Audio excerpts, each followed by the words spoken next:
बृजभूषण शरण सिंह की कुश्ती महासंघ के अध्यक्ष पद से छुट्टी हो गई है। अब वो कुश्ती महासंघ के अध्यक्ष नहीं रह गए हैं। तो क्या 23 अप्रैल से ही पहलवानों के चल रहे प्रदर्शन को देखते हुए बृजभूषण शरण सिंह ने इस्तीफा दिया है, या फिर ओलंपिक एसोसिएशन ने बृजभूषण शरण सिंह की छुट्टी कर दी है, या फिर वजह कुछ और ही है? आज बात करेंगे विस्तार से। नमस्कार, मैं हूं अविनाश और आप देख रहे हैं अनकट।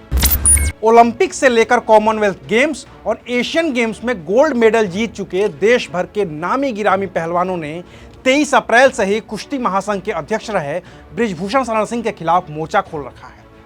उनकी शुरुआती मांग ये थी कि बृजभूषण को उनके पद से हटाया जाए, और फिर बाद में पहलवानों ने कहा कि बृजभूषण की गिरफ्तारी होनी चाहिए, और जब तक वो गिरफ्तार नहीं होंगे पहलवान जंतर मंतर पर प्रदर्शन करते रहेंगे। तो आज की तारीख में अब पहलवानों की पहली मांग तो पूरी हो गई है कि बृजभूषण शरण सिंह कुश्ती महासंघ के अध्यक्ष नहीं रह गए हैं। लेकिन इसमें एक पेच है, और पेच ये है कि न तो बृजभूषण ने अपने पद से इस्तीफा दिया है, और न ही भारतीय ओलंपिक एसोसिएशन ने उनसे इस्तीफा लिया है या फिर उन्हें पद से बर्खास्त किया है, बल्कि बतौर भारतीय कुश्ती महासंघ अध्यक्ष बृजभूषण शरण सिंह का कार्यकाल ही 13 मई को खत्म हो गया है। इसलिए वो अब कुश्ती महासंघ के अध्यक्ष नहीं रह गए हैं। हालांकि होता तो यह है कि अगर कार्यकाल खत्म हो भी जाए तो नया अध्यक्ष चुने जाने तक मौजूदा अध्यक्ष को ही कार्यकारी अध्यक्ष बनाया जाता है। लेकिन इस बार बृजभूषण शरण सिंह से जुड़े विवादों को देखते हुए भारतीय ओलंपिक एसोसिएशन ने 13 मई को ही एक आदेश जारी कर रेसलिंग फेडरेशन ऑफ इंडिया के सभी पदाधिकारियों को तत्काल प्रभाव से महासंघ के किसी भी प्रशासनिक समारोह में हिस्सा लेने और आर्थिक कामकाज पर रोक लगा दी है। ओलंपिक एसोसिएशन ने बयान जारी कर कहा है कि खेल मंत्रालय के 24 अप्रैल 2023 के आदेश के मुताबिक कुश्ती महासंघ के पदाधिकारियों को सभी दस्तावेज, बैंक खाते और देश विदेश में होने वाली या अंतर्राष्ट्रीय प्रतियोगिताओं के लिए भेजी जाने वाली एंट्री का लॉगिन और वेबसाइट का संचालन तत्काल उस समिति को सौंप दिया जाए जिसका गठन खेल मंत्रालय की ओर से किया गया था। दरअसल खेल मंत्रालय ने 3 मई को ही रेसलिंग फेडरेशन ऑफ इंडिया के चुनाव को कानूनन अमान्य घोषित कर दिया था। साथ ही खेल मंत्रालय की ओर से इंडियन ओलंपिक एसोसिएशन की अस्थायी समिति को महासंघ के चुनाव कराने और उसके संचालन का जिम्मा भी सौंप दिया था। मैं इतना ही कहूँगा, कमेटी भी बनी, निष्पक्ष उस पर उनके बात भी सुनी गई।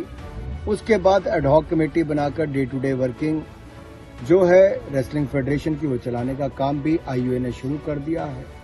ट्रायल्स भी खिलाड़ियों के लिए अलग अलग गेमों के लिए शुरू हो गए हैं। सुप्रीम कोर्ट ने भी अपना निर्णय दे दिया है, और दिल्ली पुलिस ने भी एफआईआर दर्ज करके बयान भी दर्ज करने शुरू कर दिए, जांच शुरू कर दी है। मैजिस्ट्रेट के पास ये गए, वहां पे भी बयान दर्ज हो रहे हैं। तो कानून व्यवस्था पर विश्वास करके अपने धरने को समाप्त करना चाहिए और जांच पूरी होने का इंतजार करना चाहिए। इस कमेटी में इंडियन ओलंपिक एसोसिएशन के executive council member Bhupendra Singh Bajwa और sports person of outstanding merit of IOA Suma Shirur को शामिल किया गया है। साथ ही कमेटी में हाई कोर्ट या फिर सुप्रीम कोर्ट के एक रिटायर्ड जस्टिस को भी रखा गया है। कमेटी के बनने के बाद इंडियन ओलंपिक एसोसिएशन ने कुश्ती महासंघ के सभी पदाधिकारियों की भूमिका को खारिज करते हुए कुश्ती का सारा कामकाज उसे ही सौंप दिया है।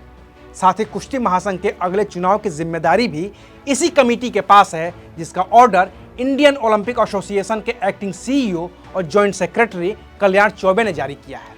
अब इससे साफ हो गया है कि अब बृजभूषण शरण सिंह कुश्ती महासंघ के अध्यक्ष नहीं रह गए हैं।